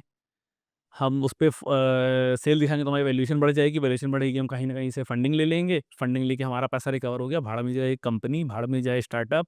और जिसने पैसा दिया उसके पास इतना पैसा है कि उससे मैं 2-3 करोड़ ले लूँगा तो उससे कोई फ़र्क नहीं पड़ेगा। आई थिंक इंडिया में मैक्सिमम जो स्टार्टअप्स हैं, वो यही सोच रहे हैं, बहुत स्टार्टअप्स बहुत अच्छा भी कर रहे हैं। लेकिन एक जो मैं बोलूँगा 50% से ज़्यादा स्टार्टअप्स की केवल सोच ये रह गई है कि कंज्यूमर में बना दो। कंज़्यूमर में बनाओ, किसी तरीके से वैल्यूएशन क्रिएट करो, पैसा उठाओ और भाग जाओ। वो आपकी सोच ठीक है। पता नहीं, मेरे को ऐसा लगता है कि मतलब आप बताना ठीक है या नहीं, हुँ। मतलब मैंने कई लोगों से ये बात करी है कि बिकॉज़ हम इंग्लिश स्पीकिंग नेशन है, इस वजह से हमारा जो सारा टॉप क्वालिटी रिसोर्स है, वो फॉरेन कंपनीज़ में काम कर लेता है। हाँ। तो वो फॉरेनर्स को बेनिफिट दे रहा है, वो इंडियंस को नहीं दे रहा। आप देखो 20% दुनिया के सेमीकंडक्टर इंजीनियर्स इंडियन है, 20%, और यहाँ पे सेमीकंडक्टर की इंडस्ट्री है ही नहीं। नहीं है। आप देखो जितने भी इंडियंस लैडर के ऊपर चढ़ते हैं, अर्बन मोबिलिटी करते हैं, फिर वो चाहते हैं बाहर चले जाओ, इंडिया छोड़ दो। तो बात तो फिर वहीं आ गई ना, फिर तो विजय माल्या जी की बात सही हो गई। हाँ, बिकॉज़ हम इंग्लिश स्पीकिंग है ना, चाइना में ऑप्शन ही नहीं है, मैंडरिन में बनेगा, हुँ। तो जो गरीब से गरीब तबका है उसको यूज़ करना आता है वो। गरीब से गरीब तबके की कोई ग्लास सीलिंग नहीं है, कोई इंग्लिश लैंग्वेज की ग्लास सीलिंग नहीं है। वो यहाँ पे गवर्नमेंट स्कूल में हिंदी में पढ़ता है, उसके बाद कहता है यार ये कॉलेज तो और कॉर्पोरेट्स तो इंग्लिश में चल रहे हैं। अच्छा, फिर जो एलुमनाई के लोग बैठे हैं, कहते हैं यार ये बंदा तो इंटेलिजेंट है, हुँ। लेकिन इसकी इंग्लिश बड़ी खराब है, ये इसलिए नहीं लूँगा मैं इसको। तो ब्राउन इंग्लिशमैन बन गए हम लोग काफ़ी हद तक ना, वो भी एक रीज़न है कि आप डीप टेक में कुछ नहीं कर पा रहे, क्योंकि आपका सारा बेनिफिट एज़ अ यूज़र भी आप फॉरेन प्रोडक्ट्स यूज़ कर रहे हो, राइट। चैट जीपीटी यूज़ कर रहे हो, और as a employee resource also आप फॉरेन कंपनीज़ के साथ काम कर रहे हो, और जो रिच हैं इंडिया के वो यूएस स्टॉक मार्केट में पैसा डालते हैं, तो यहाँ का डालते हैं वो। पूरा इकोसिस्टम। इस पूरा जो इंडिया का इकोसिस्टम है ना, वो हम आपकी सपोर्ट करेंगे करके यूएस और यूके को बेनिफिट दे रहा है। सिस्टम बिकॉज़ इंग्लिश की वजह से, बिकॉज़ इंग्लिश एक टूल ऑफ मोबिलिटी हुआ करता था, अब वो इंग्लिश इतनी ज़्यादा घुस गई है पूरे सिस्टम में कि उसके बिना आपको मतलब हम लोग सोच भी नहीं सकते कि हम इंग्लिश के बिना वर्क करेंगे। I agree. इस बात से मैं एग्री करता हूँ, बट इस पे एक चीज़ और भी है कि जो इंडिया में अप्रूवल सिस्टम है, ऐसा नहीं कि अप्रूवल सिस्टम यूएस में नहीं है, चाइना में नहीं है, वहाँ पर भी है। लेकिन वहाँ पे अप्रूवल के ऊपर हर्डल्स नहीं हैं। हाँ। मैं आपको बहुत छोटा एग्ज़ाम्पल बता रहा हूँ। फूड का सबसे सस्ता लाइसेंस होता है ₹100 का। फसाई का लाइसेंस जो ठेले वालों को लेना पड़ता है, जो मतलब रोड साइड गोलगप्पे बेच रहे हैं या पाव भाजी बेच रहे हैं, उनको केवल एक फूड का ₹100 का रजिस्ट्रेशन कराना पड़ता है, जो ₹100 उसकी गवर्नमेंट की फ़ीस है। वो लाइसेंस ₹100 का लाइसेंस होता है, जिस पे ₹2000 उनको घूस देनी पड़ती है। बिल्कुल ठीक है। ये मेरी पर्सनली मैं जानता हूँ बंदे ने जो दिल्ली में उसका रेस्टोरेंट है, हाँ। वो घूस देता है। नहीं, रेस्टोरेंट वाले का लाइसेंस बड़ा है, आप 20,000 का लाइसेंस फ़ीस पे आप ₹2000 ₹5000 दे रहे हो, वो एक बात बनती है। अरे ₹100 का लाइसेंस जिस पे आप 20 गुना पैसा दे रहे हो, तो वो बंदा क्या सोचता है, भाड़ में तो जाए यार, क्यों लूँ मैं? क्यों लो? और जब ये तो एक बहुत छोटी बात हो गई, फिर जैसे ही आपका लेवल बढ़ता चला जाएगा, वो रेंज और बढ़ती चली जाएगी। तो कई लोग स्टार्ट करके बैक हो जाते हैं सिर्फ़ इस वजह से कि हम अप्रूवल्स और लाइसेंस के चक्कर में इतना ज़्यादा फँस गए कि जो हमारा मेन काम था ना बिज़नेस करना, वो तो हम भूल ही गए। बिल्कुल ठीक कहा आपने। पूरे टाइम अगर ये कंप्लायंस ही पूरे करते रहोगे आप, तो आप धंधा कब बंदा करोगे? करोगे, बिल्कुल ठीक कहा आपने। I fully agree with you. मतलब आपकी scope of creativity, scope of passion, आप सब खत्म हो गया, क्योंकि पूरे टाइम आप सरकार से डील कर रहे हो। और वो भी फिर आप ऑफ़िस जाते हो, सामने वाले ने आपको बुलाया है कि आप आ जाना, फिर आप ऑफ़िस पहुँच रहे हो, अभी तो सर बिज़ी हैं, कल आना। फिर आप चक्कर काट रहे हो। तो बिजनेसमैन के पास इतना फालतू टाइम थोड़ी है कि यार वो आपके ऑफिस के चक्कर काटता रहेगा। तुम तो यार एसी कमरे में बैठ के तुमको साइन करना है, उसके लिए तुम 4 बार उससे चक्कर लगवा रहे हो। क्यों लगवा रहे हो? 4 बार आएगा तो पैसा ऑफर करेगा, फिर मैं काम करूँगा। क्योंकि उनकी जो सोच है, जो मुझे लगता है, मैं ये सबके लिए स्टेटमेंट नहीं बोल रहा हूँ, मैं कुछ परसेंट लोगों के लिए स्टेटमेंट बोल रहा हूँ, जिन्होंने पूरी इमेज खराब कर रखी है कि जो गवर्नमेंट से उनको सैलरी मिलती है ना, वो नहीं लगता कि उनके पिताजी एफडी कर गए थे, उसका ब्याज आ रहा है। अब आपको कुछ काम कराना तो मुझे पैसे दो। और ये कुछ परसेंट लोग हैं जिन्होंने पूरे सिस्टम को इस तरीके से जकड़ लिया है कि ना तो आम आदमी वहाँ से कुछ बेनिफिट ले पा रहा है, और उसी वजह से हमारा पूरा देश भी पीछे हो रहा है, और उसका सबसे बड़ा लॉस गवर्नमेंट को और इंडिया को हो रहा है। क्योंकि छोटा आदमी आपकी बैकबोन है। जब छोटा आदमी, आपने बताया ना, 20 करोड़ इंडिया में ऐसे लोग हैं जिनके पास कुछ भी नहीं है। कुछ भी नहीं। जब वो समृद्ध बनेगा ना, क्योंकि वही 20 करोड़ हैं, वहीं से आपके मैक्सिमम क्रिमिनल्स भी बनते हैं। क्योंकि जब जेब में पैसा नहीं होता है, तो फिर आपका दिमाग नहीं चलता क्या सही है, क्या गलत है। सही कहा आपने। आपने तो ये एक और आपने मतलब एक तरह से ब्रिटिश स्टाइल लगा दिया यस, कि पैसे दो तो कर पाओगे। बस। लाइसेंस राज कहने को चला गया, बट कहने को अभी भी चल रहा है वो नीचे लेवल पे। बिल्कुल, बिल्कुल। और जब तक ये चलता रहेगा, हम सोच रहे हैं कि हम सुपर पावर बन जाएँगे, हम चाइना को पीछे छोड़ देंगे, हम चाइना को ब बराबरी भी नहीं कर पाएँगे हम कभी इस तरीके से। क्योंकि जो उनकी सोच है, जो उनका काम करने का तरीका है, वो हमारे यहाँ से बहुत डिफरेंट है। हुँ। हम जितने टाइम पे सोच नहीं पाते, उतने टाइम पे उसका प्रोडक्शन कर देते हैं। Correct, I agree with you. और गवर्नमेंट का उसमें बहुत बड़ा सपोर्ट रहता है। बिल्कुल। एक चीज़ और मैं आपसे पूछना चाहूँगा, 140 करोड़ की हमारी पॉपुलेशन हो गई है। आपको लगता है कि ये 140 करोड़ की पॉपुलेशन हमारी स्ट्रेंथ है या हमारी वीकनेस है? लोग कुछ भी कहें कि ये हमारी डेमोग्राफिक डिविडेंड मिलेगा हमें हुँ। और ये हमारी स्ट्रेंथ है। मैं ये मानता हूँ कि 140 करोड़ में से अगर हम 70 भी होते, हुँ। तब भी हमारी स्ट्रेंथ होती। उसके लिए 140 होने की ज़रूरत नहीं थी। मतलब मैं इसको वीकनेस मानता हूँ। मैं भी बहुत बड़ी वीकनेस मैं ये मानता हूँ इंडिया की सारी प्रॉब्लम्स को आप खोदते जाओ, खोदते जाओ, खोदते जाओ और लास्ट में जब आप देखोगे तो वो पॉपुलेशन जो है, हाई पॉपुलेशन, वही इसका सॉल्यूशन प्रॉब्लम निकलेगा। जैसे मैं आपको एक एग्ज़ाम्पल देता हूँ, मैं एक आईएएस के पास बैठा था। तो मेरे साथ में जो बैठे थे वो हिंदूवादी सोच के थे, भारतवादी सोच के थे। तो उन्होंने बोला कि भाई तुम ये जो पब्लिक डीलिंग करते हो, इसमें वेबसाइट पे क्यों नहीं डालते कि they can anybody can put there questions और लोग उसमें एक्सेस कर सकते हैं तुम्हें। कहता है आपने पॉपुलेशन देखी है? जिस दिन पता चलेगा ना वेबसाइट पे आप ये चीज़ कर सकते हो, एक दिन में 20,000 क्वेरीज़ आ जाएँगी हमारे पास। कहती है मैं फिर मेरे ऊपर प्रेशर आएगा। वही है ना, नहीं करोगे तो कुछ नहीं हो रहा, कर रहे हो तो फँस रहे हो। तो वो नहीं करता भाई। राइट। तो पॉपुलेशन 29 की एवरेज एज है हमारी हुँ। और ये 29 की एज का मतलब ये है कि हम दुनिया की सबसे बड़ी यंग कंट्री हैं और इस वजह से आज यहाँ पे जीडीपी बूम मार रहा है। लेकिन जीडीपी आप बहुत सारी कैलकुलेशंस के देख लो, 13% पे जीडीपी ग्रो करेगा, तो हम इतने पर कैपिटा इनकम बढ़ेगी कि हमारी ये पॉपुलेशन समृद्ध हो जाएगी। लेकिन वो 13% की जगह ग्रो करता है 7% पे। तो सारी कैलकुलेशंस के हिसाब से हमारा जो सब सहारन अफ्रीका है, वो रिच नहीं बन पाएगा और वो गवर्नमेंट डोल्स, लाडली बहन योजना और बिजली पानी ये तो चलेगा। चलेगा। क्योंकि अभी ministry of employment land labour का डेटा आया था, तो 15 टू 28 या 29 की एज का जो अनएम्प्लॉयमेंट रेशियो था, वो last year around 6 point something percent था, और 24-25 पे जब वो डेटा आया तो वो 18.3% हो गया। अनएम्प्लॉयमेंट रेशियो जो 15 ईयर्स से लेके 29 ईयर्स का है।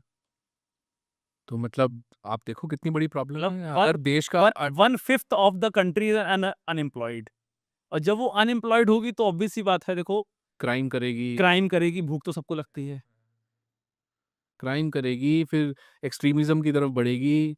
तो ये तो वेरी शॉकिंग। तो सर लास्टली, मतलब एज ए कंट्री, हमको नेक्स्ट 10 इयर्स में किन चीज़ों पे फोकस करना चाहिए कि जिससे हम एक बेटर कंट्री बन सकें? देखिए, मैं पीयूष गोयल जी को आह्वान करता हूँ हुँ। कि वो गवर्नमेंट के टॉप थिंक टैंक के पार्ट्स हैं। हुँ। तो आने वाले समय में भारत का अपना स्टेल्थ फाइटर जेट होना चाहिए जिसका खुद का इंजन हो, क्योंकि हमें पाकिस्तान, चाइना, बांग्लादेश के हाथों नहीं मरना। और दूसरा, अपना स्पेस स्टेशन बनाइए।